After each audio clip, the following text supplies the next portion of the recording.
All right. Well, again, welcome everybody. We're very happy that you are all attending. We were going to do this back in June, but we got pushed back to December. But we're glad to be here and have you all here and supporting what we're doing here. I do want to thank Kelly Vanek and Rob Kain, who are moderating this and helped put this all together.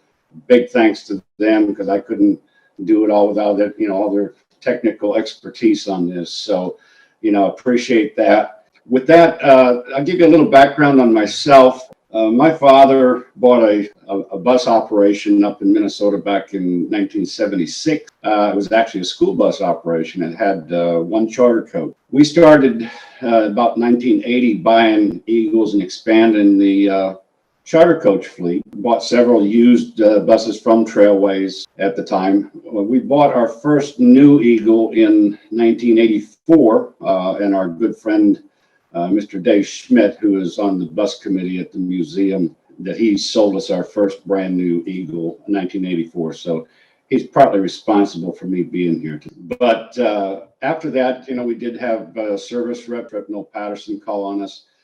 And about a year and a half later, I was called by the factory to see if I wanted to consider being a in-house factory service rep and customer service coordinator. So at the ripe age of 23, I jumped on that. And I always said, I might have went to work for them for free. I was pretty excited to be working out of the factory. Anyway, over the years, I worked for Eagle until they closed, both times, and held positions as customer service coordinator, customer service manager, field service rep, field service trainer. I was the head of quality control at one time and ended up in the last few years as a production manager. So they gave me a lot of experience, did a lot of traveling for Eagle, but I've been in the bus business now for 46 years. So that's just a little bit about me. So I want to give some credit to the that were my mentors and also great sources of information. Number one on the list is Robert Smith, we all know as Bob Smith. Bob was very instrumental in getting the Museum of Bus Transportation started. He has been a wealth of knowledge and somebody who has went out on his own time and own money and helped document the production records and everything from the start in Germany to Belgium. He made 3 or 4 trips to Belgium. He came to the factory in Brownsville maybe 8-10 times just so we could go over and compile, production records and make sure we had everything accurate. And I would say that what Bob has put together is probably the most comprehensive and accurate list of all the Eagles built that exists. He had some firsthand sources, like I say, from his travels. Kudos to Bob Smith. He's just, a wealth of knowledge also. Frank Hines, I got to mention Frank Hines. Frank Hines was the president of Eagle back. He was actually sent down to Eagle to close the place back in like 1977, 1978. Frank actually saw that he could actually, do something with Eagle, maybe keep it going. So he ended up getting a contract for Houston Metro, which was for about 50 to 55 buses. That gave him a little capital to, start developing the Model 10. But Frank was not there when I went to work for Eagle, but we became good friends. He would come to the factory frequently, and he gave me a lot of history on what happened in the past, and very good source of knowledge. Skip Neff and Bob Hain, they were my first 2 bosses at Eagle when they hired me. I actually interviewed with Skip Neff, and he offered me the job, and Bob Hain was his boss. But they gave me a lot of information. I was young and didn't know a whole lot about Eagles and the different models and stuff, and they started teaching me what they knew about the different models. But again, if it wasn't for them, I wouldn't be sitting here talking to you today. And then there's Roy McBride. What can I say? Roy was just one fabulous bride. We called him Mr. Eagle. This guy worked for Trailways, and he also worked for Eagle as a field service rep, and there was nothing that he couldn't do on a bus. You know, if that bus was broke, if he couldn't fix it, it wasn't fixable. But Roy is long passed away, and of course Frank Hines has passed away too. But Roy was just a delight to work for. Anybody who, you know, our customers loved him. Everybody at the factory loved him. He told me a lot about, you know, the things that he helped to make design changes in the bus over the years when he was with Trailways, and then of course with Eagle. But wonderful, wonderful guy that is sorely missed. Bob Minnick, another one who worked for Trailways and also worked for Eagle, taught me a lot about the time that he was with Trailways and Eagle. Skip Young became my boss. He took over customer service. When I first went to work for Eagle, he was the sales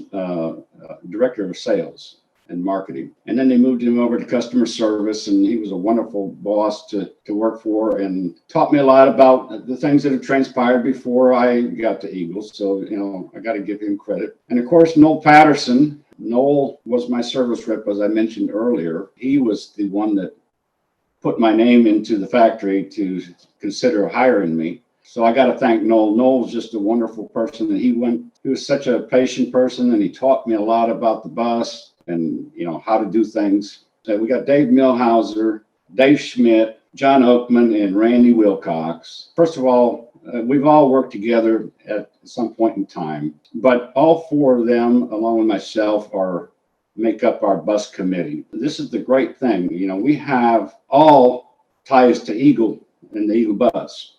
Dave Millhauser worked with me at Eagle. He was a sales rep. Dave Schmidt sold my father and I our first Eagle, and he was a sales rep for Eagle. And John Oakman, you know, worked for American Coach Sales. And I worked with John over the years when he was with a different company, National Coach. And then Randy Wilcox worked for Trailways. And also, when I first met him, he worked for Ryan Travel, who operated Eagles. And he also worked for Bus Lease, which became a subsidiary of Greyhound. Greyhound at that time owned Eagle. The ironic thing is that we all have ties to Eagle, and we've all worked together, and all of a sudden we're all back here at the museum. Great group, and we all get along and worked well together. And also, you know, I had visited the Caspar House Museum in Ulm, Germany, and the Setra factory, and some of my information, you know, I got from the museum. Funny story, you know, I actually have my girlfriend and partner who lives in Germany, and she surprised me and took me to the Caspar House Museum. Turns out that, you know, we went in and we were taking pictures. Nobody was there, and we had the place all to ourselves. And finally went to the fourth floor, and the cleaning lady ran us out. So it turns out it's not open to the public. It's opened up to be rented out for special meetings and events. But it would have been disappointing if we couldn't have got in that day, but we did, and I got lots of pictures and lots of information from that. So, and then of course, you know, my access to, you know, when I worked at Eagle, you know, gave me all kinds of information, you know, to explore and dig into over the years. You know, they gave me pretty much full reign of whatever I wanted to do at the factory. And, you know, why don't you play, you know, some of the advertising? Okay. So this first one seems a little bit more vintage. It doesn't have sound, but the second one does. At first glance, it may seem like the only difference in buses is the paint job. Well, look closer. I think you'll find one is a better bus because it has better seats and a better ride.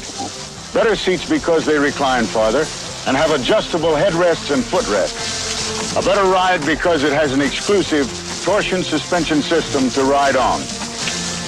This bus is a Trailways, and it took a lot more than a paint job to make Trailways the best bus going. Yeah, these were neat things that you probably have ties to and can expand on, Dan. Right. Well, you know, let me just go into, I mean, first of all, you know, the Eagle bus was very unique in its styling and its looks. So it was very recognizable going down the road, probably the most recognizable bus back in its day.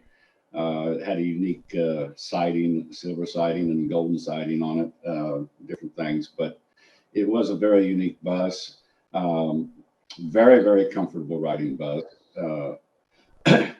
But I want to go into a little bit, about the different companies that built, the company names of that built the Eagle bus. First, you had Caspar, which is in Ulm, Germany. And then it went to Le Bourgeois. I don't know if I'm saying that right, but I think it always sounds cooler to say Le Bourgeois. I could always, think back saying, I got a Le Bourgeois Eagle. Sounds sophisticated. And then you had Bus and Car, which was also in Belgium. You had Mole, which was also in Belgium. You had Eagle International in Brownsville, Texas. You had Trailways Manufacturing in Harlingen, Texas. Then it became Eagle Bus Manufacturing in Brownsville, Texas. Then it became Eagle Coach Corporation in Brownsville, Texas. And then there was a company called Grupo Ruvesa that built some Eagles down in Mexico. Now, going back through that, Caspar built buses from, they built the first prototype bus in 1956. The production buses started in 1957. So they built in 1957 and 58 and 1960 and 61. There was 1959, they don't show any records of any Eagle buses being built that year. Le Bourgeois was a company that after Caspar decided that they were no longer going to build the Eagle bus, and they had told Trailways that they were not going to do that. They were going to focus more on their own model buses and the European market. So Le Bourgeois was an interim manufacturer that was set up to start building the Eagle bus until the Bus and Car factory was built, which was about a one-year timeline in 1961. So Le Bourgeois built, somewhere around 160 Eagles, and then Bus and Car opened. And then Bus and Car built the Eagles up until 1977.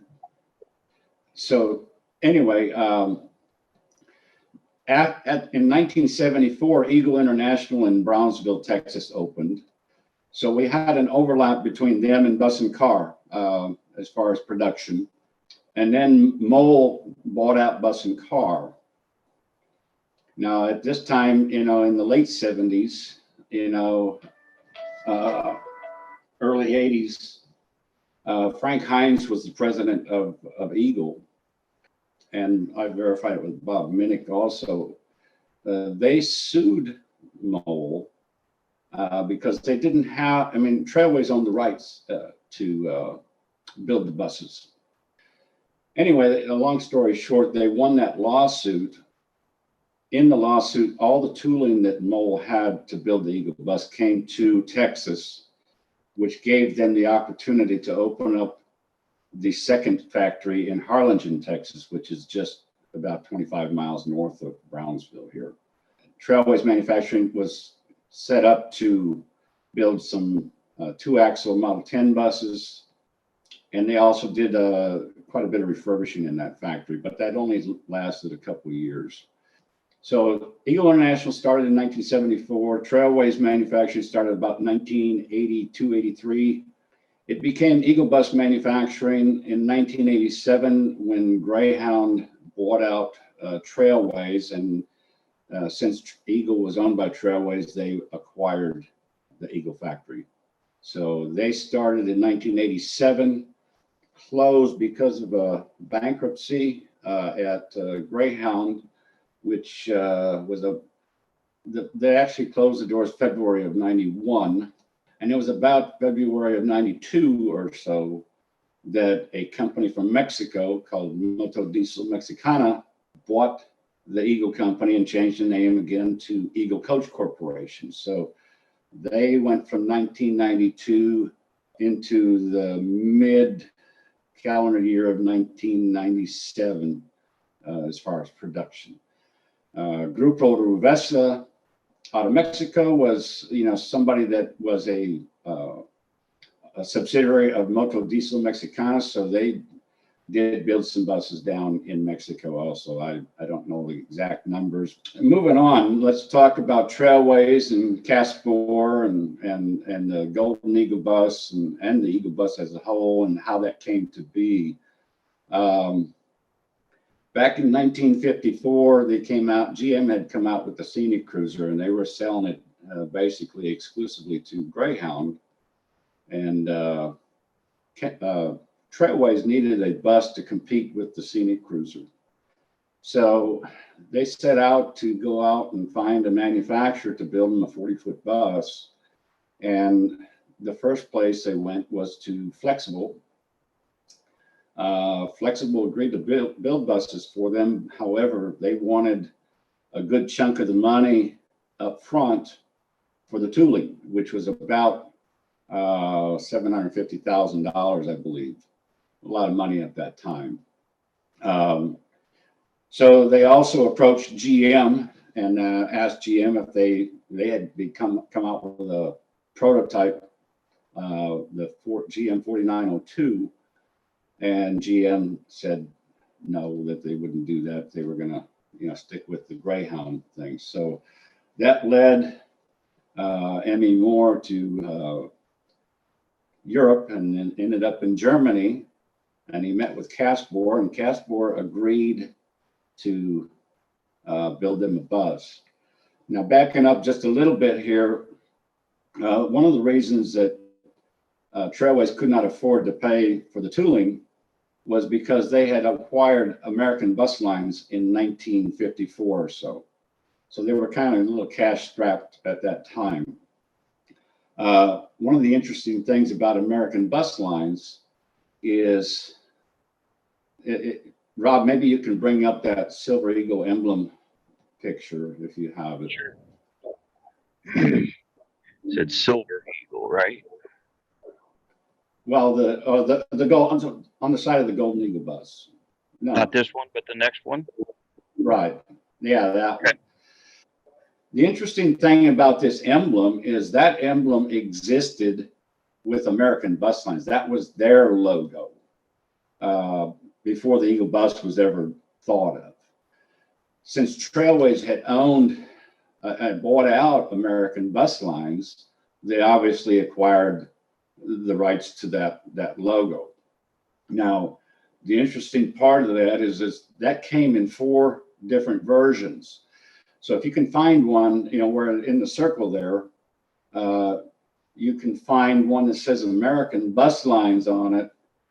You've got a rare find, and they used to run them on their Flexibles and the GM 4103s back before they became owned by Trailways. Anyway, then they have one with the Golden Eagle on it, and the Golden Eagle, the way it got its name was because of this logo that Trailways acquired from American Bus Lines, and on top of that, Auto Caspor was very happy to.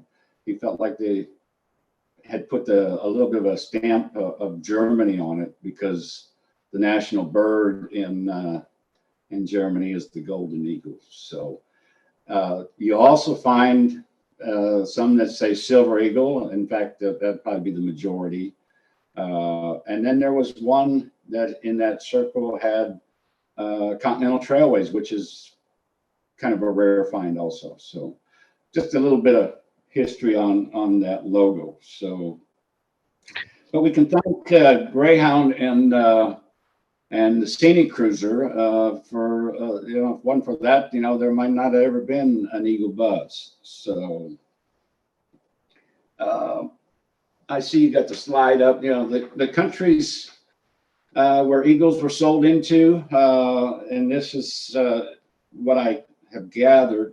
We've got the United States, Canada, Mexico, Australia, Egypt, South Africa, Israel, Taiwan, Japan, Chile, Scotland, Germany, Switzerland, France, Belgium, Holland, Thailand, Belgrade, which is the former Yugoslavia, and now Serbia. You got Denmark, and Greenland is actually part of Denmark, but we sent buses up to Thule Air Force Base up there. And then you've got Ireland, England, Mali, Morocco, and Sudan. So there's quite a few countries. That's about 25 countries that were sold into. Obviously, the majority of the buses were sold into the United States, but you know, it's and some of these buses have probably ended up in other countries now. So moving on, the prototype bus, and maybe you can bring up a picture that, well, it was introduced to.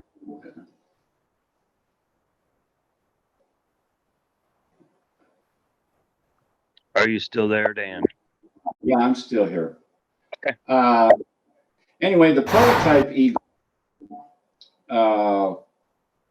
was introduced on the CBS television show, Art Linkletter's House Party Show. You see it up in the left corner there. And it did kind of a little bit of a cross-country, you know, honeymoon tour, and you know, but it introduced the bus to the general public in that way. Now, that prototype was not the exact, there was only one built to that exact configuration. But anyway, so let's, you know, as we're talking, we'll go back now and we'll talk about the Golden Eagle and the 5-star service. It was developed in the 5-star service. The Golden Eagle, you know, having the gold siding and the gold emblems, kind of set things apart. And the 5-star service had a galley in the bus. It had a hostess on the bus.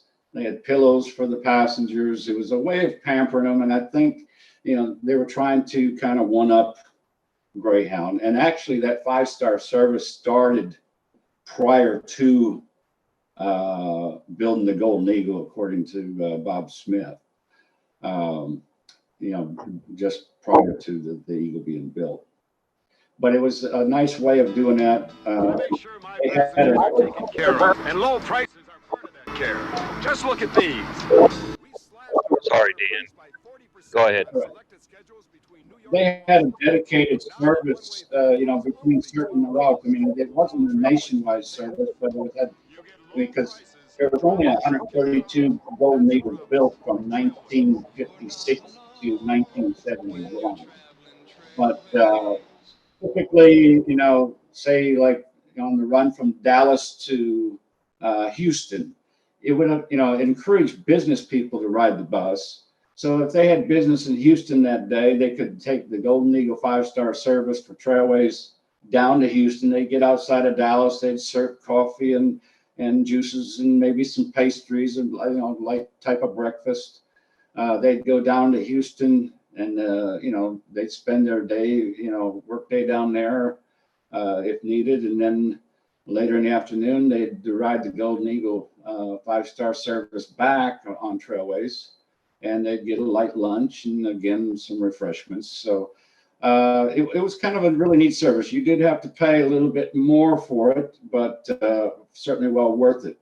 Now, we have the Golden Eagle Model 5 at the museum, which came from Panhandle Trailways. And what a gem.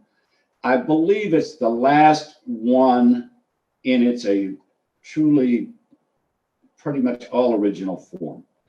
And what a delight that we have that at the museum. And, you know, it just, and it runs, it, you know, it does well. It was one of, in the last batch of 12 Eagles built in 1971. Now, 1971, I believe it was around 1976, Trailways discontinued the 5-star service. But, they still had the Golden Eagles out there and used them. They just didn't have, the hostess on board and things like that. So maybe, Rob, you want to play a little bit about the video on some of the footage we did out at the museum or at the annex. Yep. We definitely are going to do that now.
Let's step inside.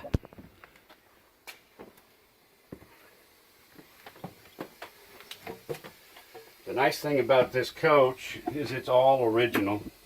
Has not been modified in any way. It's got the original dash, even got the original steering wheel on it. And as you can see, this steering wheel has no cracks in it. Typically, you get some cracks in the corners here on this outer covering, but this one is fully intact. Got the old eagle emblem on the horn button there. It's a little worn out. Obviously, they had to use the horn quite a few times. But your left-hand dash panel is all original. Ain't that creepy? This bus has, typical passenger seating. These seats are actually what we call the Eagle seats, and were manufactured at Eagle. There were other manufacturers like National and American, but Eagle made their own seat for many years. These seats have adjustable headrests. You adjust 1, 2 positions, pull it all the way forward, it goes all the way back. Which made it, nice for the passengers to get a little more comfortable. It was actually the most comfortable seat, although the seats had problems with if people stand on these armrests and they would break them and things like that. These are actually in excellent condition, considering the age of the coach. Typically you'd see more of these broken up and these tops all wore out. But you had your parcel racks up top here, which is your standard parcel racks. This particular bus, and I can't say that it came from the factory this way, but it very well could have, does have curtains in it on a slide here. That certainly aided in the air conditioning of the bus back in the day. Some tint. A little bit of, the windows are tinted. And they also have, they actually opened up here at the top. Oh yeah. So if your air conditioning happened to go out, these transom windows would really actually make a big difference, because the air would come in and kind of bounce off the parcel rack and then down onto the passengers. And trust me, I know from experience, if I hadn't had these windows, because all the windows these days don't open up, if I hadn't had these windows back in the day, I'd have been in big trouble. But again, it's one of those things, if you have it, it's working, it's all intact, it's a great thing. Mhm. But these things typically, would wear out Yeah. the seals and maybe start leaking a little bit. But I thought that was a pretty cool option. I'll say. So, They have oxygen. no oxygen. That's a light. These are, your old style reading lights. Okay. The newer style buses would have reading lights, and if you had overhead air, and that would just be recirculated air. We did offer an option of parcel rack air conditioning. They'd have 2 vents for each person, just like on an airplane, to move some air. Gotcha. If you turn around, this has got the original clock in it. Oh yeah. And that was offered in different options. Some had numbers on them, some just had the slashes. But every Eagle that went out that I know of had that clock in it. And then you got your typical signage there on the destination sign cover for passenger safety. Federal law prohibits this, and this coach is restroom equipped, and federal regular. All your typical signage that would be on a line haul bus. Cool. Take us to We the. got speakers up here in the ceiling. Basically, back then, that was just for the driver to make any announcements. In later years, I mean, I don't think Trailways did it, but private operators would put radio cassettes. Okay. If anybody remembers cassettes, I go back to the 8-track days, but they would put a radio system for the passengers. But on the line haul, it was basically just for the PA system for the driver. Gotcha. Going back here, you can see this one has got the gold brass Eagle emblem on it. That I don't know if that was installed originally, but it very well could have, because this is a Golden Eagle, and the Golden Eagle was for the 5-star service that Oh, okay. Trailways provided. And what was included in the 5-star service is they would have a hostess on the bus.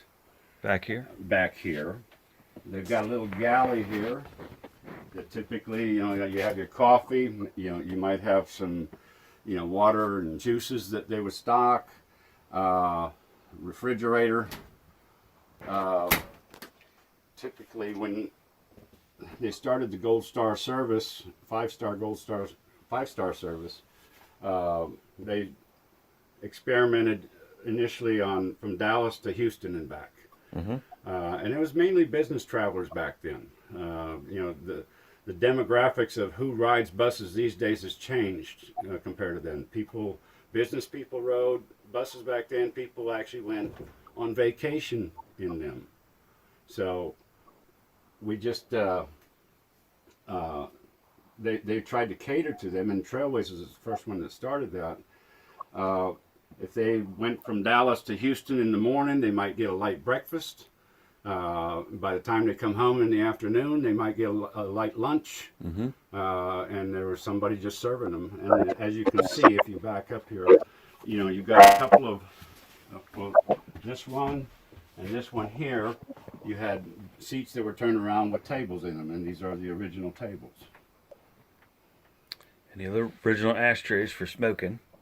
Yeah, back in those days you could smoke on the bus, believe it or not, and in fact, up until even when I started driving in the late 70s, it was still legal to smoke on a bus, and What else is in the back there? Storage? Yeah, we've got back here a little more storage here. And then maybe you want to go in there first. You open the door, This is your restroom back here.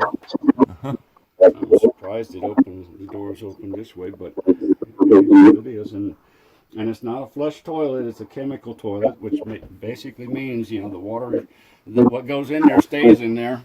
until the trip is over. And they use the chemical, break down everything and keep it from, smelling too bad. Back here, you just got some shelves that typically had pillows and blankets if passengers needed them. You know, the hostess would provide that to them. So, Gotcha. you know, back then that was a great service, and one of the first coast-to-coast runs that Trailways did went from, I can't remember exactly the cities, but probably from New York to San Francisco. And back then it cost, I think about, $50 to $55 to go cross country. Wow. Okay. Now, but if you translate that for inflation, I don't know what that comes out to now, but I think it's probably, a few $100. 250, 300 bucks. Yeah. Good. So even though it sounds low, back then that was a lot of money to be spending. You said it.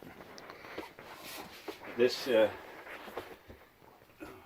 been added. This Yeah, there's strip lighting. Probably just for when we show the bus. You did have some had this one doesn't have it. It had a pull cord. If you want to notify the driver or somebody. That's not what this is. No, this cord is just to kind of hold baggage in. And, oh, okay. Support. Yeah.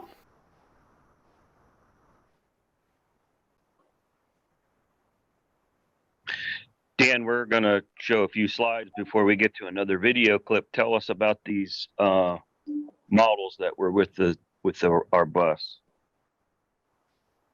Actually, those look like the Hostess models that were put on the 5-star Golden Eagle service for Trailways. I'm not sure where the museum acquired those, but they've got some other mannequins and stuff that they've used on display at the museum, but I don't recall where those actually came from.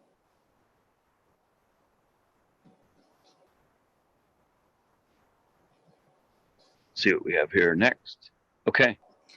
All right, let's start talking about the models, and you can see here, and leave it up just briefly here, Rob. All the different models. There are some models that are not in here, but they weren't significant in the fact that they didn't come to the United States. They were used in Europe for other, more like city transit, like the Model 14, the Model 16. The Model 28, the Model 31, they were all transit style buses, or and they didn't even resemble an Eagle for the most part. So I have not included them in this models. Now, before we start, there's several different models that were built. However, the vast majority of buses, Eagle buses built, were either the Eagle Model 01, the Eagle Model 05, the Eagle Model 10, and the Eagle Model 15 in the Brownsville production. That made up the vast majority of buses. Now, I have records that Bob compiled, and I helped compile, for about 7,654 buses total built. And I would say out of that, you have over 6,000 of those that were made up by those 4 models that I just mentioned. But anyway, so let's go to a slide, our first slide of the pictures, Rob. Sure. All right, in this slide now, is there a way to hold on a second, Rob? Okay. The prototype, which is in the left hand top corner, there was only one of those made. And that prototype was changed on basically the front end styling. If you see on that bus, the prototype had just above the regular windshields, they had the 2 small windshields that kind of folded over, and it made for a cooker for the drivers. Okay, so They changed that to make those middle windshield areas more of on a vertical, which you'll see later on here. The second picture, the Caspor production line, that was sent to me after I visited the factory, the Cetra factory. They sent me that picture. That was a picture taken back in the day of the Caspor production line, and it's really just kind of cool to have a picture like that from back in the day. And they were very generous in accommodating me with information and things like that. Even after I left, they emailed me back and forth. The next picture is the articulated, or what we call the Academy buses.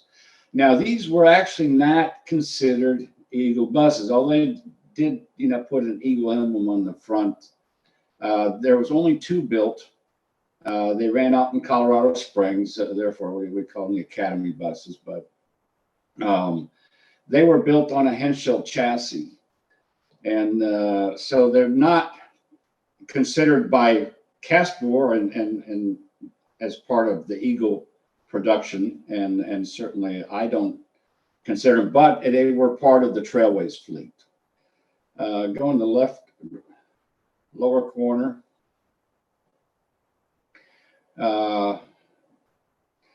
This is a picture that I took in Ulm, Germany, city center of the Caspor House Museum. Now, Carl Caspor and the family used to live in this house. It's been turned into a museum. There's actually 4 floors, and they have a meeting room up on the 4th floor. 3 floors of just museum artifacts, and it's not all about Eagle because Caspor built all kinds of different heavy off-road equipment. They had their own buses, the Cetra brand. But again, like I said, we went in there and I got a lot of pictures and information, and I signed the guest book. Didn't realize it wasn't open to the public, but fortunately, Elvira and I got in there and got out with everything that we wanted to see. The next picture, the Caspor, those 2 pictures there is what the Golden Eagle actually looked like in the initial production of the 50 Golden Eagles that Trailways ordered. Okay, as far as the windshield setup and things like that. That front end, developed. It was, we always called that the mustache front end. But that second one there is a picture of one of the Golden Eagles coming out of the Caspor factory. And then you've got a lineup there, just a picture of a lineup of Golden Eagles. I'm not sure where that picture was taken. It was probably taken in the United States here someplace, but just a kind of cool picture to, and you can see how unique the bus was, as far as looks and everything. The picture up in the left top corner here is of Carl and Otto Caspor, Carl being the father there, Otto on the right. I took that picture at the museum. Now those pictures are backlit in, I couldn't get, it's a narrow hallway there, so I couldn't get back far enough, but those pictures are probably about 4.5, 5 feet tall. So good sized pictures, and you got to thank, give huge thanks to the Caspor family. Of course, Carl, the father, was not part of the Eagle thing, I don't think, but Otto, kind of handled that, and I think he's got a brother named Carl also. The next picture over is the what was dubbed as, and this is coming from the museum now, the Super Cetra Golden Eagle Gelenk bus. Gelenk bus is German for articulated bus. The picture there is of one, there was only 4 that was built, I believe about 1958. That picture is taken in Germany out on a road test. And if you in the picture on the bumper, they've got the dealer plate or the manufacturing plate strapped to the bumper, which I've seen on several other pictures of other buses that were taken in Germany. So that picture is definitely, was taken in Germany. The next one over is the Golden Eagle, just, in the 5-star service, they laid out a red carpet and everything, just, loading passengers at a bus depot. And you can see the hostesses out there greeting people and the driver and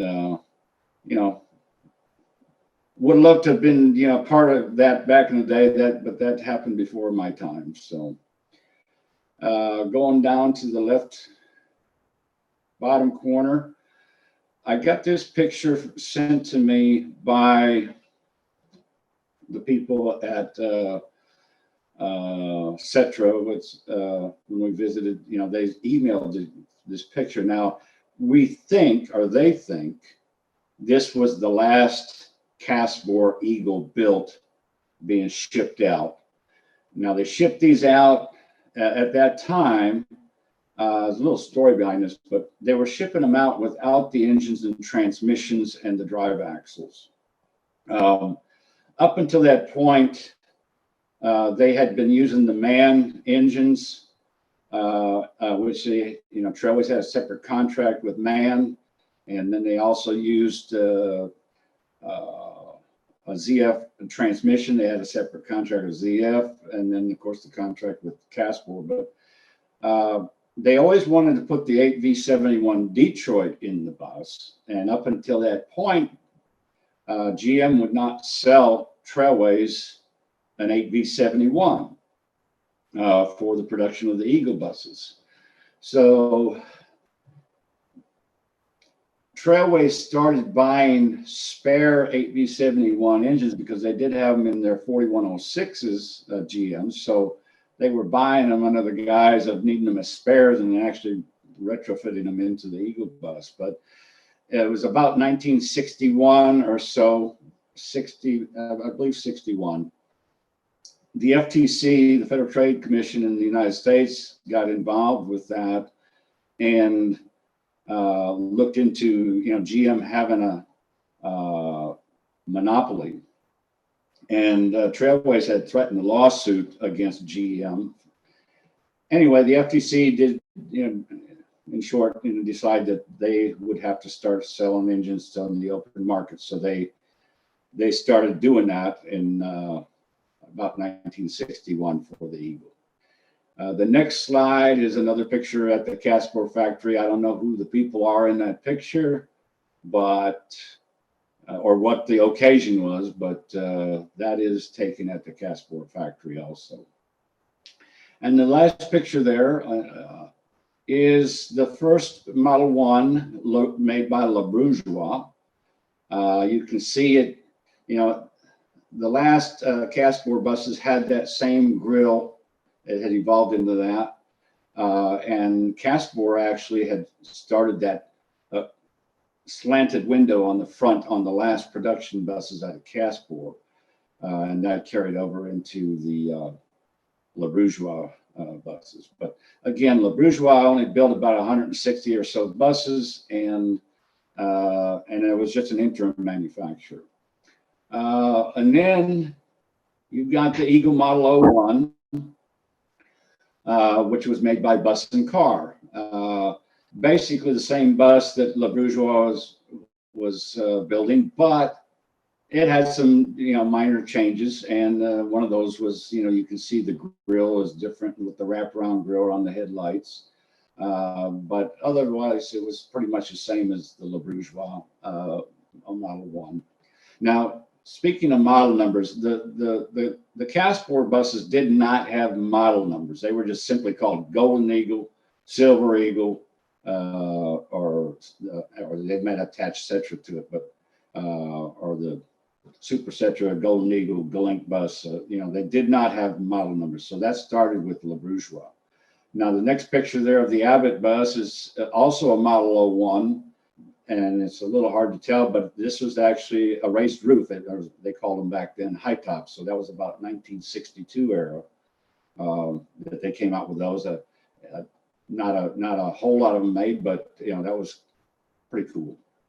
The next picture is the Model 2, and I got Model 02-03, and that's because it started its life as a Model 02, but in the records it shows that they changed it to the Model 03 for whatever reason. I don't know. Now there was only, I believe, 3 of those built. Now what made this unique is it had a redesigned front end. It was a 2-axle bus, had a redesigned back end, a little bit different window configuration on the sides, but it was a prototype built in 1967 that was 102 inches wide all the way through. But being a 2-axle, it wasn't, didn't meet the weight requirements, I don't believe, in every state. So that never was mass produced. Going to the next one in the lower left, you've got the Eagle Model 04, which looks more like a city touring type bus, not necessarily a transit bus. There were several of those made and built and sent to Canada, several in the European market. A few were sold here directly. I remember a couple customers having them, and then some of the Canadian ones, migrated down to this area, and they've been turned into motorhomes now, but not a large selling model. And then you got the Eagle 05, Model 05 first version. And when I say first version, that looks exactly like the Eagle Model 01, except the major change was they moved the drive axle to the rear of the bus and put the tag axle in front of the drive axle, which we actually then referred to it as a bogie axle. The reason they did that, and the only reason they did it, now there may have been some other benefits too, but Trailways at that time, and this was in 1968, they built that version from 1960, March of 68 to March of 69. They wanted more baggage space. They were hauling, a big part of, and this not just Trailways, but Greyhound, they were doing a tremendous amount of freight business, not necessarily just passengers with their luggage. They were having freight. One of the big things for freight back then too was just floral shops sending flowers from one city to the next. But that allowed them to free up that last baggage bay, which was where the fuel tank and the air conditioning system was, and put it in between that single axle now. So you had basically 3 full bays. They even turned a few of those into what we call combos in 68 and 70, where they take the back third of the bus inside and they'd block out the windows, put a door on the side, and they'd use that and they'd block it off from the passengers, and they'd use that area for freight also on their heavy freight hauling. So that was a big part of their business back then. But that's the reason the drive axle was moved to the rear. The next one over is the Model 5, what people referred to as the square look. It had redesigned bumpers, redesigned model or front caps and rear caps. Other than that, it was basically the same bus, but it gave it a different look. Now, everybody who knows me knows that's my absolute favorite Model Eagle as far as styling and looks. They were a dream to drive. These buses didn't have power steering back in the day. It was a little tough sometimes when you're in the city and stuff like that, but driving down the road, it gave you a great feel for the road, and such a solid bus. But that's just and there was just quite a few of those made. The next picture up there is my friend Chuck Lindstrom in front of his Model 5. He drove, I think it was New York to Pittsburgh, I think. But that's back in the day. Now Chuck is in his mid-90s now, and we're hoping that he's going to be able to come to Spring Fling this coming year, which is June 9th and 10th of 2023. But I just thought that was a really nice picture of him, and I wanted to highlight that because, you know, the way the drivers dressed back then, they were so professional and well groomed, or some people want to say well coiffed. But you know, the Trailways drivers, and I'm not putting down any other drivers. I'm just, you know, with my interaction with the Trailways drivers, they were just wonderful to work with, and always, you know, looking professional. The next slide is just another Model 5 of, you know, belonged to Pawtuxet Valley. One of my favorite pictures of the Model 5 is I love the colors on it. The next picture over is our good friend Tom McKay. He was a flagship Trailways, but he still has his Model 5 that he's standing there with, and it's all original also. And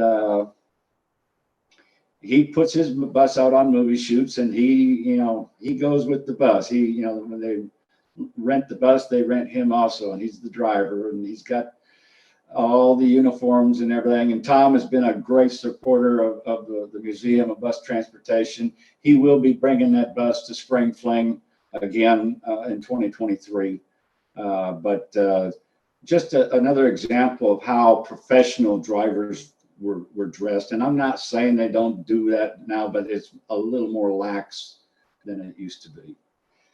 The next two pictures, you've got the picture of the Model 5 that was built with the Ford gas turbine engine. I think it was the Ford 707 gas turbine engine.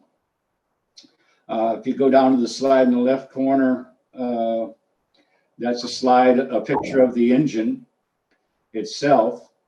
That was slated to go in at least 3 buses. I believe it only went into that one, and it was, I believe, for American Bus Lines division. But it was a great, powerful engine, and you didn't even have to, other than starting the bus or going in reverse, you could put it in any gear and it would just go. It didn't matter. The bad thing about it, that thing was screamed down the road at, probably 113 miles per hour if they wanted to. But the fuel mileage on it was only about 4 miles per gallon. So they actually took that out of that bus and retrofitted it to an 8V71 Detroit, which was what the rest of their fleet was having in them.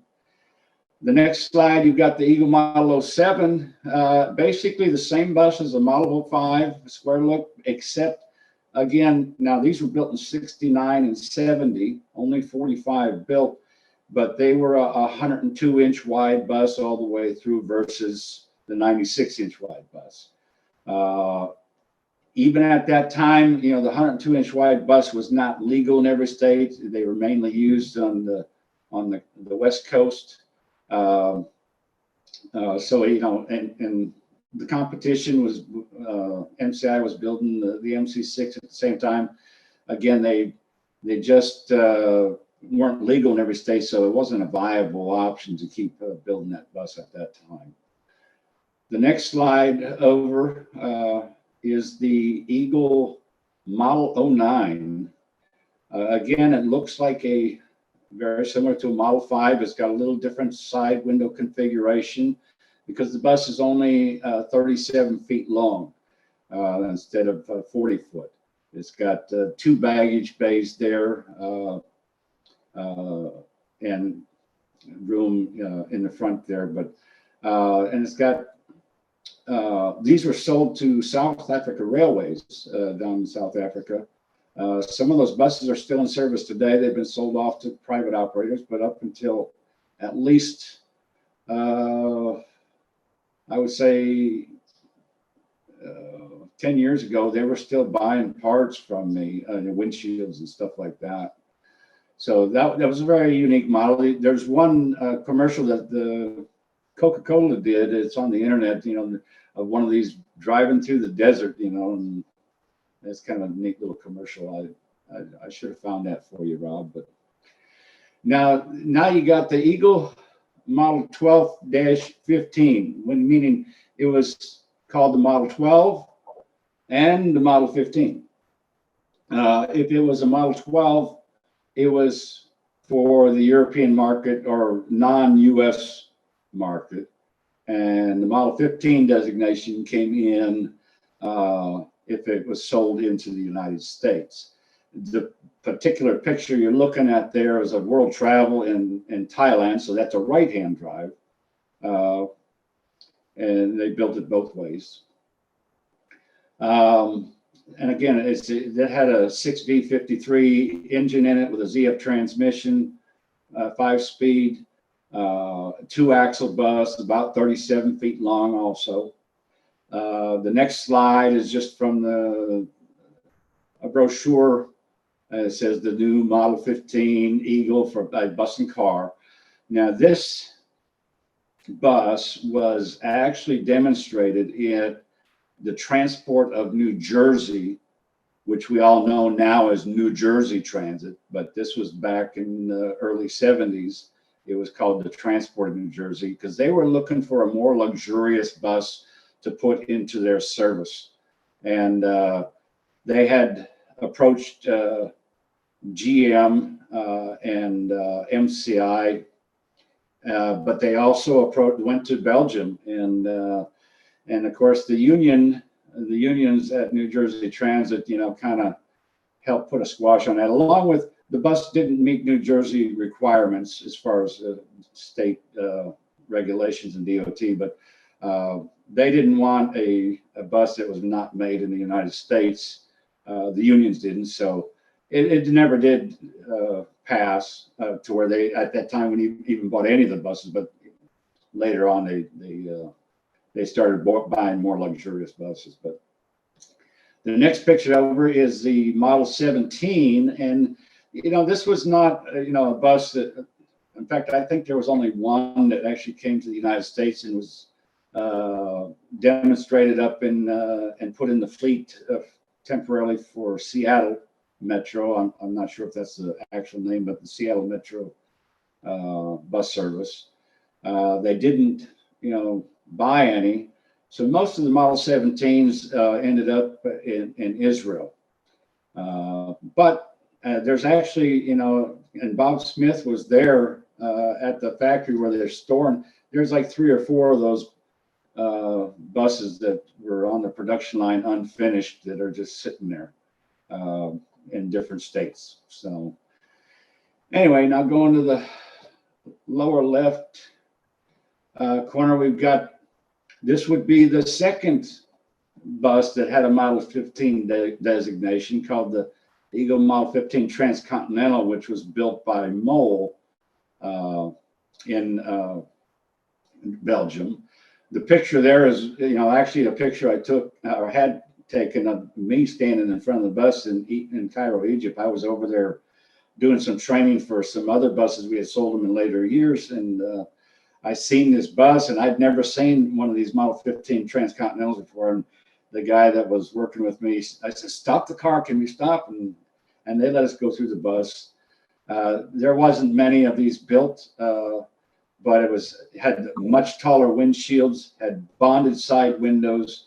They built it in 2 different configurations. They built it, you can see the one where I'm standing has the drive axle back in front again, and the one to the right, the Eagle Model 15 Transcontinental by Mol, has the drive axle in the back. So, and they also had a side door, mid door, as an option. So pretty cool stuff. Again, not a lot of them made, but the bus, I think, was very far ahead of its time. The next one is the Eagle Model 10, and I probably should have had more pictures of this, but the Model 10s, the first one was delivered in February of 1980, and it kind of took off. they had, many, slight variations as far as options and things like that, but the exterior looks for the most part looked the same, and they built that up until 1987. We also had a Model 10S, which was a Suburban, meaning it was a 2-axle bus. But the Model 10, part of what made Eagle come alive again, I talked about Frank Hines earlier, was that in 1981, I believe, New Jersey Transit had put out a bid for 900 or so buses, which, Eagle was not interested in, that at the time, but MCI got the order, and I think they had TMC, their factory in Roswell also. When you bid on contracts like that, there's very strict timelines, okay? So, they had production pushed out for, I don't know, a year and a half or 2 years. So private operators couldn't get an MCI. So a lot of those private operators came to Eagle, so they started buying Eagles because they could get them. And so that certainly helped our production at the Brownsville factory. The next slide is the first production Eagle Model 15. It was actually dubbed the Golden Eagle 2, although I don't know why that didn't stick. But this particular bus had gold anodized aluminum rims on it. That was pretty cool. But that was 70002, originally sold to VIP Charter. There was a prototype built, prior to that. But again, they had slightly redesigned it. Taller windshields, had a different sky view setup. One thing I should mention about the Eagle bus, whether it goes from, cast 4 on up, the basic bus was pretty much the same bus with some slight, changes in looks over the year. But I mean, they were always doing things in increments rather than, they never went down and designed a whole new bus from scratch. Up in the left-hand corner here, we have, again, a production Model 15. That's, obviously after the merger, or not the merger, the Greyhound buyout, it was Trailways, and they had the Greyhound dog on it. A little fact is that they came out with the Eagle Model 15 in 1985. In 1985, late 85, but from 1985 till 1987, Trailways, who was very, very cash strapped, wasn't buying buses like they used to. They had actually only bought 4 Model 15 Eagles prior to the Greyhound buyout. Greyhound did come in, and they right away ordered 50 Model 15s, and they were in the Trailways colors. They eventually repainted them with the Greyhound colors. And all in all, Greyhound bought about, I think, 150 to 160 Model 15s. The next slide over is another version of the Model 15. It's a 45-foot bus. Now, I will say that, Eagle was the first manufacturer to have a 45-foot coach. And again, now it wasn't legal in every state, but, it got legalized in every state. We built the first one in 1988. But this is an example of a 45-foot raised roof coach. It has 7-inch raised roof. So basically a Model 15 45-footer, very spacious inside, plenty of baggage space. The next slide over is the Eagle Model 15 35-footer. And in this version, this happens to be a bus that we sold to Free Enterprise. It was a raised roof, and but 35-foot, 2-axle, very, very maneuverable. Loved it. Free Enterprise had them set up as about 31 to 33 passengers with a galley in the back. That was a very, very nice setup. The next slide over is just a 35-footer with the standard height roof. Now, if you look at the one from Free Enterprise, it had much again, taller windshields than even the regular Model 15, but it was still dubbed Model 15.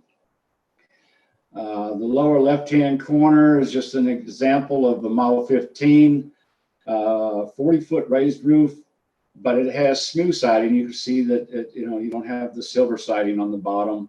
We started offering that actually in the late 80s, for people, and some people just thought it'd give it a more modern look, but we still we made that the standard. And so if you wanted the aluminum siding, you would have to just order that as an option. This next picture is an Eagle Model 1545 standard height roof. Some areas, and this happened to go to country trails up in Pennsylvania, Clarion, Pennsylvania. Some areas they had to be more conscientious about the height. The standard height roof was 11 foot 3.5. With the raised roof, you add another 7 inches, so you're approaching 12 feet. Another example of a smooth-sided painted bus, the white one, Model 15 45-footer. That happened to actually be a demo at one time, that particular bus. But they had the larger side windows than the standard height roof. So very cool. The last picture there is what we call the Model 15A.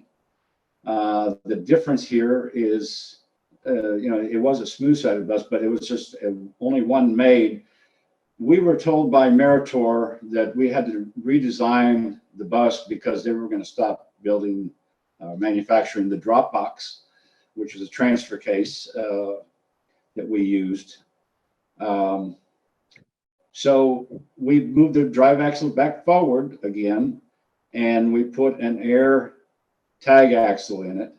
Now, I still had torsion bars on the drive axle and the front axle, but again, there was only one of those made, and that was a 96. We showed that one at the Yuma show in 1996 in Albuquerque, but we never, produced another one after that.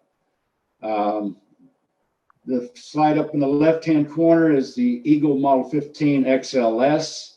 Again, as a prototype, only one made. That bus is unfortunately being parted out right now, but it had, you can see a different windshield, upper windshield, and windows above the driver and the passenger entrance door. Again, this is a 102-inch wide bus all the way through. Ironically, it uses the same bumpers as a Model 15. The regular Model 15 had a tapered front end, but we just swapped the bumpers from side to side and put the long piece on the, so that it would actually use the same bumpers. The next bus is kind of I consider a very special bus because this is an Eagle Model 20 right-hand drive that went to Lever's.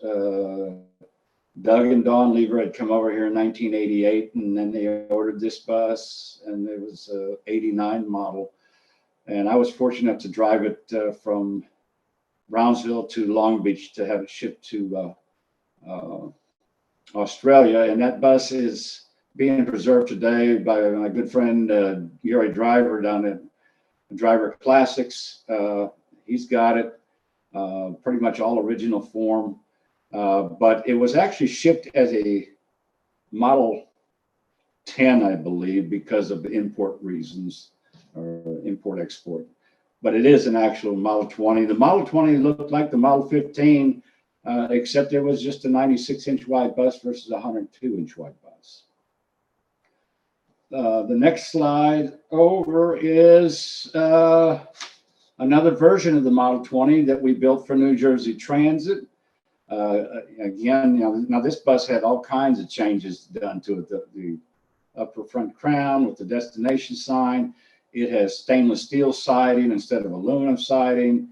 It had a Thermo King air conditioner in the back, roof cap, overhead air, and it had what we call the help bumpers or the Firestone bumpers, which were on the front and rear of the bus.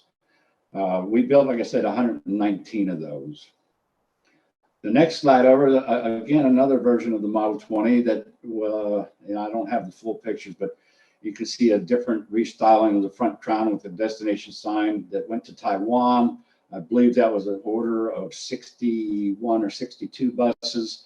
That picture was taken by, I think, Dave Milhauser when him and Skip Neff had went over there. That's after they arrived and drove them off the ship in Taiwan and parked them all together, and they got some good shots. But again, it's just another version of the Model 20. And then I mentioned earlier, I've been to Egypt. Well, Upper Egypt Bus Company, the green and white bus, along with West Delta, had bought 24 Eagles.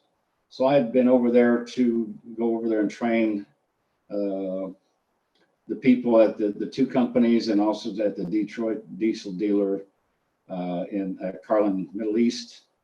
But again, that's a version of Model 20 that we exported to Egypt.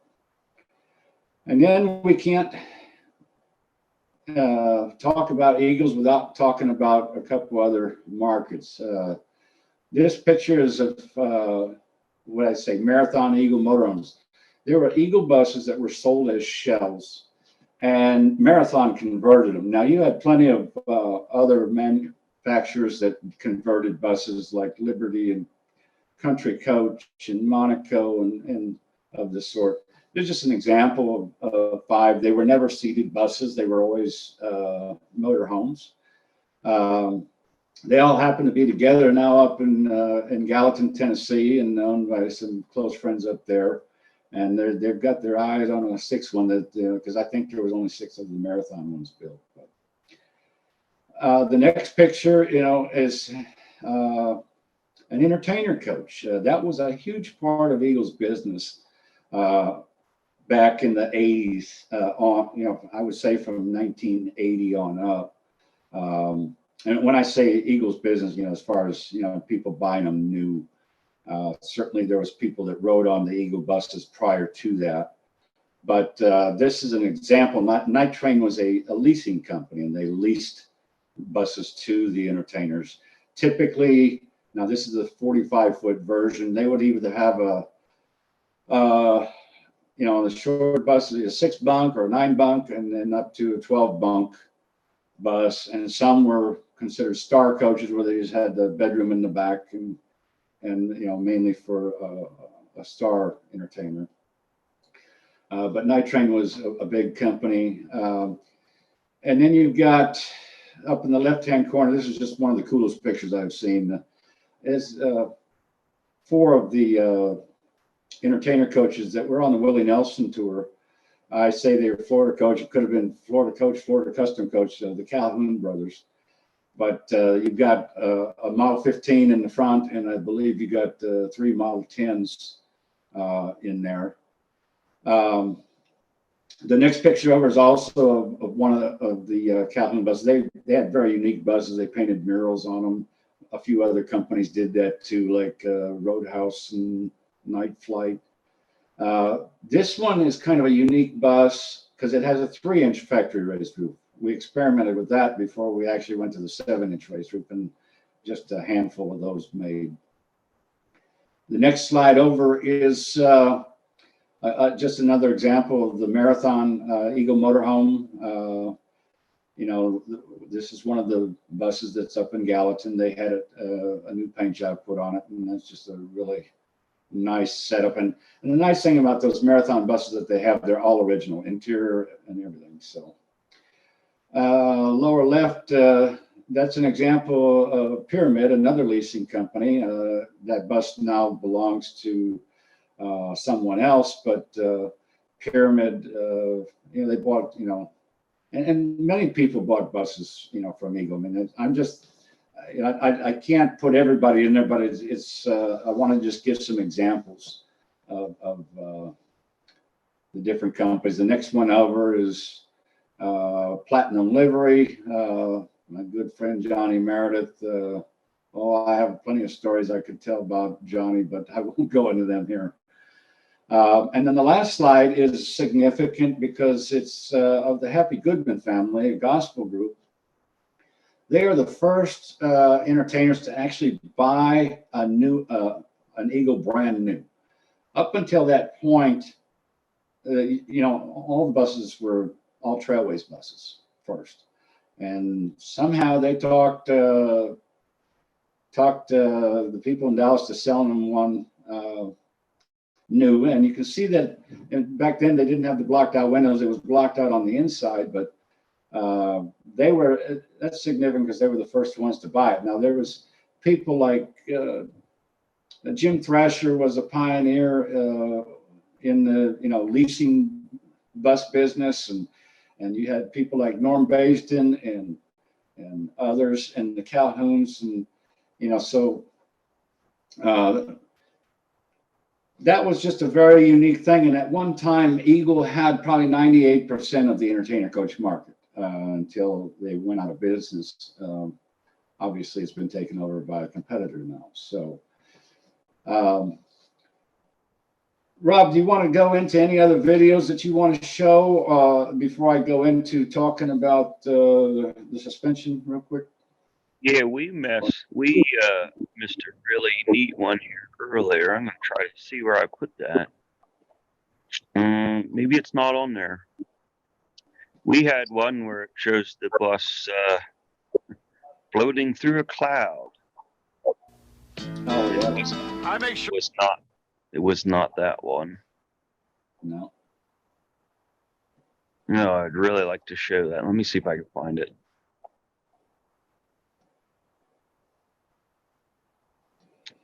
It might be here. If buses had wings, your trip would probably be a little shorter. And you certainly would get a closer look at the clouds. But a trip would cost a great deal more. And you might have to spend an hour circling the field. And you'd probably have to take a long taxi ride from the airport to downtown. And the seats wouldn't be any softer, or the people any nicer, or the restroom any fancier, or the air conditioning any cooler. And the windows would be small because there wouldn't be anything to see anyway. But a bus is a bus, and that's nice. Because to discover America, you have to see America.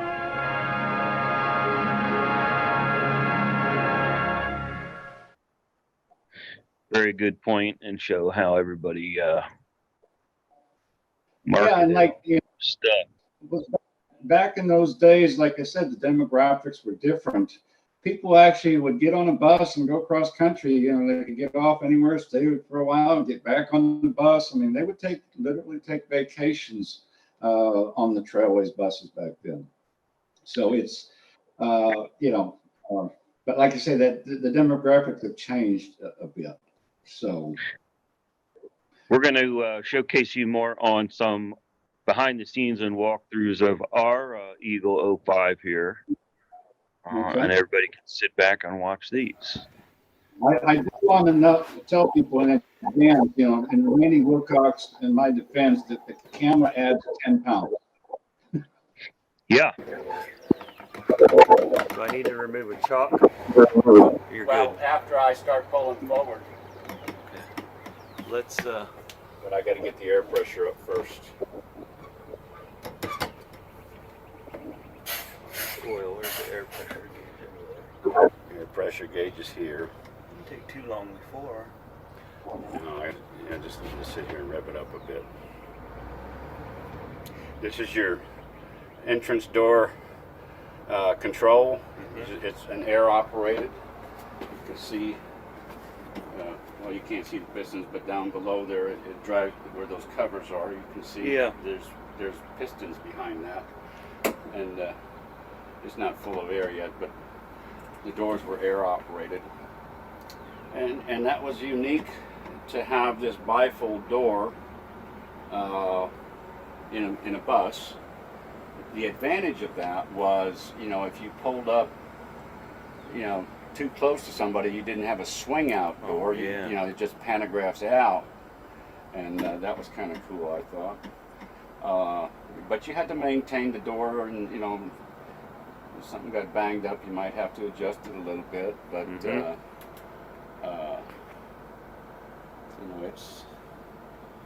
that was in every Eagle bus. Tell us what's unusual about what you see in the engine compartment here. It still has the rear electrical panel covers. Typically, they are all missing because when mechanics worked on the bus, they didn't take the time to put them back on. They'd end up in the shop. Sorry about that.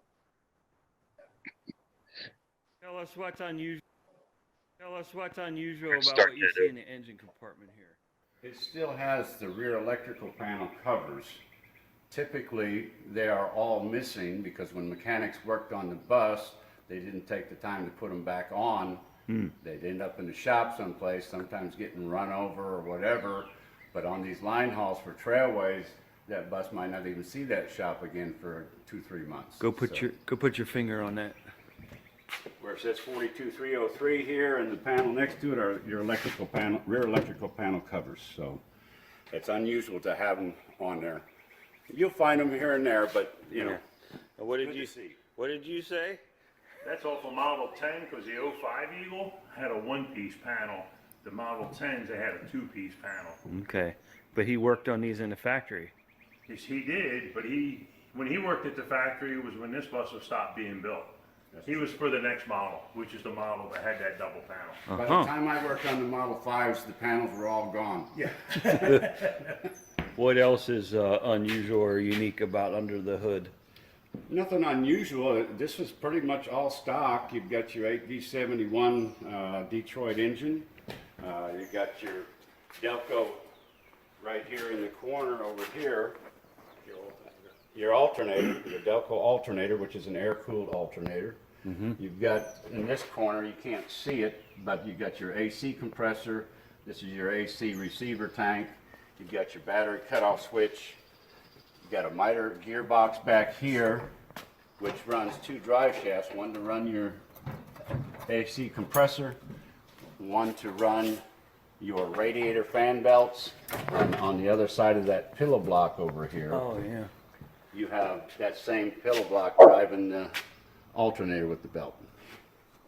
Another thing you don't see too often after they've been in service is this fresh air hose and this cover on the alternator, which helps extend the life of the alternator. So this bus is actually fairly well maintained between the cover staying on there. and the Usually air. this hose is definitely gone on most of them, but that keeps it, you know, fresh air, Fresh 'cause air. this pulls air to cool the Right. alternator.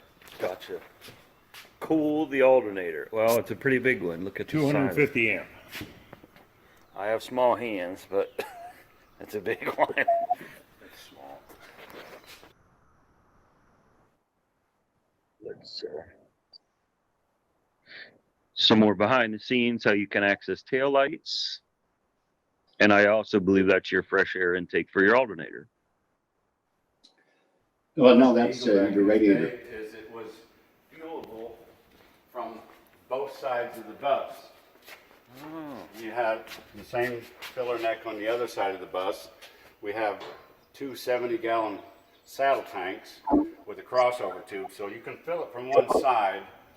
You want to open up the other side so it vents, but okay.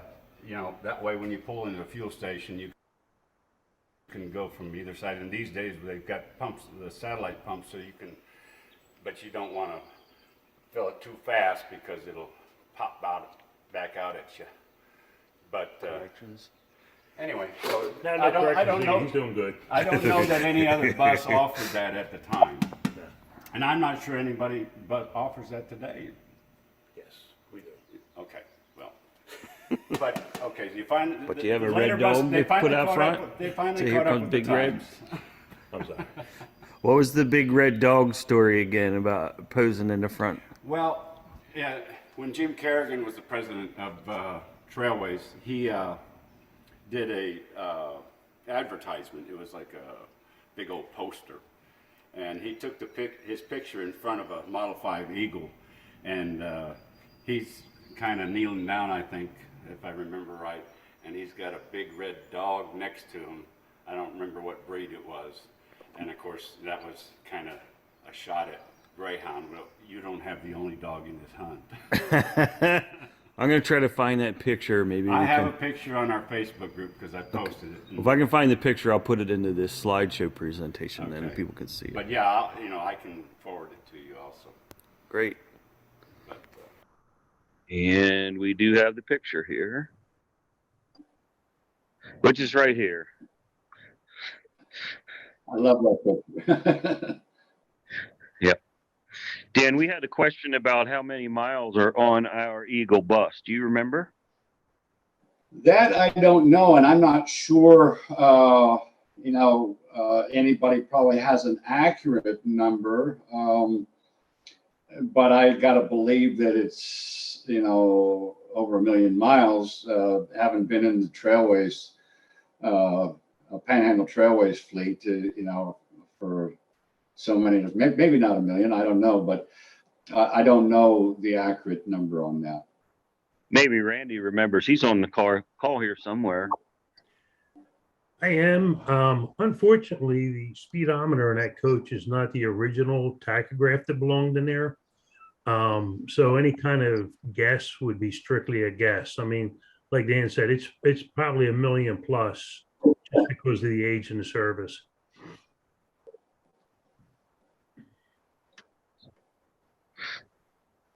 Do we have any Before we go questions? to, well, Go ahead. I want to talk briefly about. Yeah, I can't talk about Eagle without talking about the torsioelastic suspension. Oh yeah. We ended up on at the end of the slides with the entertainer coaches and of course this goes to all Eagle buses, but one of the reasons that the entertainer coach market was so in love with the Eagle is because of the torsioelastic suspension. Now, torsioelastic is a term that was trademarked by V.F. Goodrich for it's basically a torsion bar. It's rubber in a housing, two housings, and pressed into another housing, and I call it rubber and shears. But it gave the Eagle the smoothest ride out there of any bus in that time frame.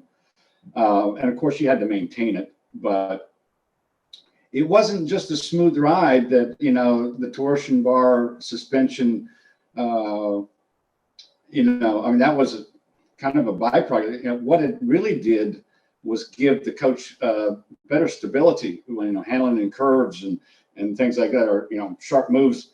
It would not lean as much because the rubber would react immediately and, give the much more stable ride for the passengers and the driver. Now, the other thing I wanted to touch on just briefly also is the Eagle frame, the structure of the bus was probably stronger than any frame back in its era. Of course, people will say, oh, the Eagle's rusty. Yes, they did if you didn't maintain them. But the point being is, some people always refer to it as a monocoque frame. It's not a monocoque frame. It's actually a space frame. And the definition of a space frame in this case is it does not rely on any of the exterior siding or roof skins for structural integrity. In other words, you could take that bus, and I did this with a bus that we refurbished at the factory. We stripped it down, a Model 5, to nothing. I mean, I take that back. We had windshield, didn't have windshield. We had bumpers on it and engine and stuff. But I drove that bus from Brownsville factory to Boca Chica Beach and back, which is about 50 miles. And, it rode just as nice as it did as a complete bus. And I drove it just as a frame. So, I don't know of any other bus, that, had that integrity into the frame to where you didn't rely on the exterior siding for strength. So it was very well designed, very well ahead of its time, I believe. It was catching up with them at the end. We didn't have the money to, or the money wasn't being put back into the coach, and things have been catching up with us. But that torsion bar suspension, again, we refer to as a torso-elastic because B.F. Goodrich had the trademark on that. Was a very unique suspension, but it was used in some other bus manufacturers also. But the Eagle was, I think, what made it the most popular as far as being a torsion bar suspension. So, Dan, we have a question. Sure. Oh, go ahead. We have a question about if you can shed any insight on comparing, like additional quality to Prevost and MCI. Well, it's actually pronounced Prevo, but okay. Back in the day, I would say that the quality was Eagle. I mean, you got to understand that Eagles haven't been being built since calendar year 1997. So I mean, Prevo and MCI, the Van Hools, the Mercedes Benz, and the Volvos. I mean, they've all come a long way in the last 25 years. So I can't compare an Eagle to today's Prevos or MCIs, but I would say back in the day our quality was as equal to. Sometimes I thought was better, but we've had our ups and downs over the years. Obviously, I'm an Eagle person through and through, but I've operated Prevos and MCIs, and they're good buses. Never had a bad thing to say about any of our competitors back in the day, or even today. I mean, I love all buses. I mean, otherwise I wouldn't be at the museum. But right. I can't do a fair comparison at this point. Okay.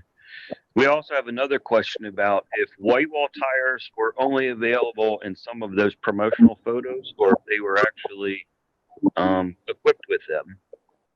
There was a lot of the Model 1s and from the Caspero, a lot of the buses came out with white wall tires on up into the early 70s.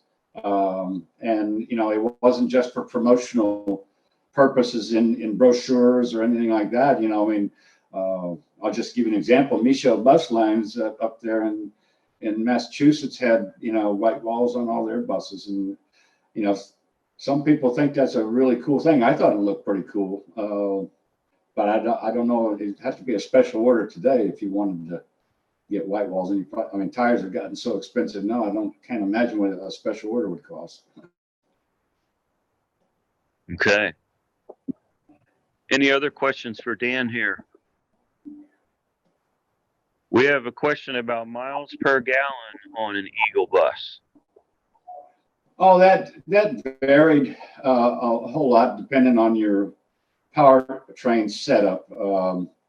I'll just give you some examples. Our Model 5s would get about, with an 8V71 4-speed manual transmission, would get about 6.5 to 7.5 miles per gallon. The Model 10s with the 5-speed manual transmission was about the same. The 6V92 was about 6.5 to 7.5. There was some flukes out there, and I've experienced myself where couldn't figure out. We had one Eagle Model 10 with a 692 5-speed, just like the rest of them that we had in our fleet, and that thing would consistently get 10 miles per gallon. Don't ask me why. I could never figure that out. Then got the newer engines like the Series 60. You could actually probably get the 9-10 miles per gallon out of those, and with the V500 Allison transmission. You also had the M11 Cummins that we put in, which if driven properly can get you up for, 11, 12 miles per gallon. And then we had one bus that had a Caterpillar engine in it, a 3176 Cat. I don't know what the mileage was on that. It had a 7-speed manual transmission in it to begin with, so I didn't really follow that. It was the only Caterpillar we put in an Eagle. So that just gives you kind of a range, depending on the engine, transmission, and your gear axle ratio on your drive axle, setup. Okay. We have another question here. How many Eagles were built, and do you know who bought the final one? Yes. Well, I mentioned earlier, I have records for 7,654 Eagles built from Germany to Belgium to Brownsville to Mexico. Now, I got to say that's probably an approximate number. I mean, do we have all the records? I don't know. We've got the most complete records that we have been able to find over the, Bob Smith, again, being, the architect of that, did a wonderful job documenting everything he could, and we just couldn't find any more. Were there more? I don't know.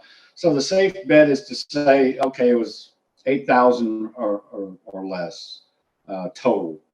The last Eagle built was actually titled as a 98. It had a 98 manufacturing number, even though it was built in calendar year 97, and it was sold as a seated bus to Midnight Coach up in the Dallas-Fort Worth area. And it left the factory, actually got delivered January 31st of 1998. And it, like I say, was a seated bus, but it left the factory without seats. And they put in booth seating that they wanted to have in the bus. So that's the very last Eagle built, went to Midnight Coach. I think it was last 4 digits or last 5 digits was 01074. And then the last entertainer coach was 4099, was sold to Russell Coach. Of notable, just as notable as the Bowman bus 1073, which was also a seated bus, and second to the last seated bus. I'm amazed by what you know and remember. Well, if I may, Rob, let me inject this. I mean, I've got to thank the people. I mean, because I have a Facebook group called Silver Eagle Bus. Okay. And there's a couple other Eagle pages also, but we have now 7,000 members in that group. And the great thing is that, over the last, 10 years or more, because of these bus groups on Facebook, it's allowed me to, kind of exercise my mind and keep things fresh in my mind where otherwise it might have been forgotten. So I enjoy doing that, and I encourage anybody who's listening, if you're not a member of our Silver Eagle Bus page on Facebook, ask to join, because like I said, it's got 7,000 members now, and we, everybody that loves Eagles wants to keep the history alive. There's a lot more information if you go on and scroll through things on that Facebook group where people have asked questions, and it's a great information center. So We have another question here. There were some turbine engines in these Eagles. Could they operate on crude oil? That I don't know, but there was only one that I know of that had the gas turbine, and that was swapped out for an 8B71 again because it only got about 4 miles per gallon. It was kind of a screamer going down the road, and literally would go 113 miles per hour if you let it. So no, I don't know anything about the gas turbine as far as what else it could run on. Interesting. Are there any other questions online from our visitors or even in-house here today? It looks like, well, I know that there was a lot of information given here on this history. I'm sorry for any audio problems that we're having, but if you like this discussion and want to support them in the future, please go to our website, aacamuseum.org, and click Join Donate. And consider becoming a member with the Museum of Bus Transportation option. See what kind of other buses, as well as the Golden Eagle, that we have here in our fleet. Is there anything else you want to say or wrap up here with us today, Dan? Well, I want to make sure, people invite you to our spring fling at the museum. Oh, good point.